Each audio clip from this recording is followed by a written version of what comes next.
Sementara itu, pekerja peserta program Badan Penyelenggara Jaminan Sosial Ketenagakerjaan yang terkena virus COVID-19 dijamin perawatan dan pengobatannya. Hal itu sudah sesuai edaran Menteri Ketenagakerjaan tentang perlindungan pekerja.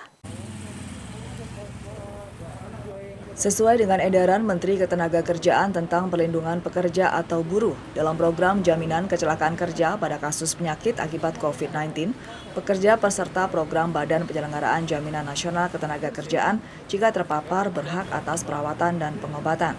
Hal ini disampaikan dalam webinar edukasi mengenai pentingnya implementasi K3 di tempat kerja kepada para peserta, baik pekerja, pemberi kerja, yang digelar oleh BP Jamsostek Wilayah Jawa Tengah dan Daerah Istimewa Yogyakarta.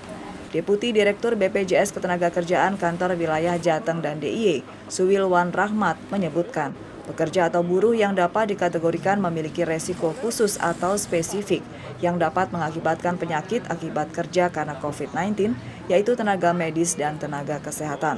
Meliputi tenaga kerja medis dan tenaga kerja kesehatan yang bertugas merawat atau mengobati pasien di rumah sakit atau fasilitas kesehatan dan tempat lain yang ditetapkan oleh pemerintah sebagai tempat untuk merawat pasien terinfeksi COVID-19. Pemerintah melalui Kemenaker dan Kemenkes itu sudah menetapkan bahwa untuk pekerja yang bekerja di katakanlah pusat penanganan COVID, ya, baik itu apakah dia dokter, tenaga medis, petugas lab, ataupun tenaga penunjang di tempat tersebut, misalnya OB, ya, cleaning service, itu apabila terpapar oleh COVID, itu bisa dikategorikan sebagai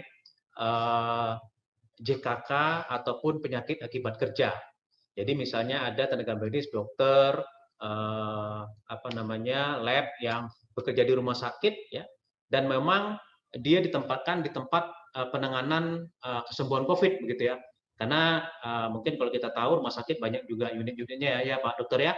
Nah ini untuk yang khusus menangani COVID. Nah ini apabila terpapar bisa dikategorikan sebagai penyakit akibat kerja. Dari data di Dinas Tenaga Kerja dan Transmigrasi Provinsi Jawa Tengah, tercatat ada 440 perusahaan dan 77.091 tenaga kerja yang terdampak akibat COVID-19. Meski hingga saat ini sudah ada 90 perusahaan yang sudah kembali normal.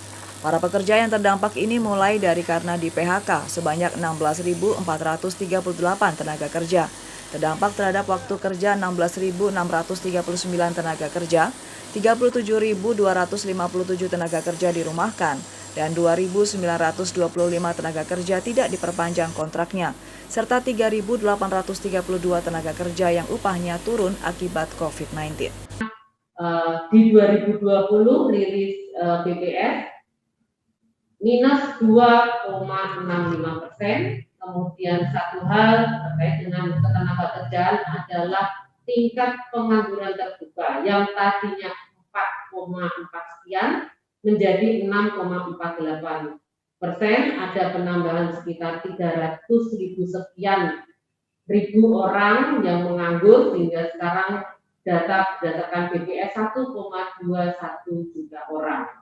Nah, di satu sisi kita melihat juga bahwa perusahaan yang terdampak COVID-19 data per tanggal 15 Februari 2020 ini data kami berdasarkan update data dari para pengawas ketenagakerjaan di mana kami punya 6 satuan. Restu Indah melaporkan. Menyamar sebagai ojol, seorang pencuri burung diringkus polisi. Kabar Jawa Tengah akan segera kembali untuk Anda sesaat lagi.